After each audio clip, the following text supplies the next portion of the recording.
Good morning and happy Wednesday. You are almost through this week. Thanks for hanging in there with us. We're glad you're joining us here this morning at 9. In his closing remarks at the end of chapter 6 in the Sermon on the Mount, Jesus says, "Consider the lilies of the field, consider the birds of the air. They don't sow, they don't reap, they don't do any of the things that you and I do, and yet they're some of the most beautiful things that you will ever see." Solomon, all of his glory, could not stand next to the lilies of the field. One of the cures for anxiety is walking outside. It's paying attention to nature.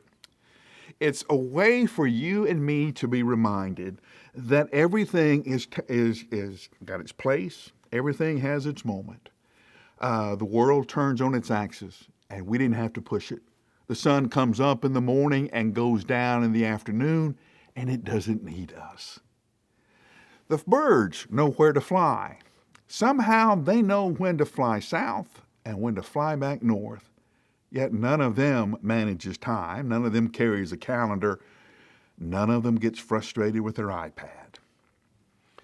The beautiful flowers that mark Tennessee, of all places, the beautiful nature around us, has its own rhythm, has its own truth.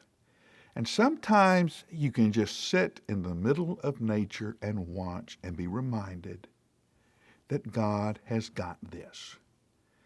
That the same God who thought of all the details on how a hummingbird can hover in air, how the clouds need to get from this point to that point so there'll be rain in the right places, how the ocean currents change to warm the earth or to cool it. All of those details that we discover, did you know this happened? Did you know this is how this works? From the atoms to the outer stretches of our universe. God thought of it all. And all the things you're worried about and all the things you can't figure out, God has already figured out. So while you're watching nature in all of its glory, just remember that same God who created those birds, that made those flowers, made you. The same details and care that went into their lives went into your life. So on this Wednesday, spend a little time outside and remember the glory of God as Creator, the same Creator who made you.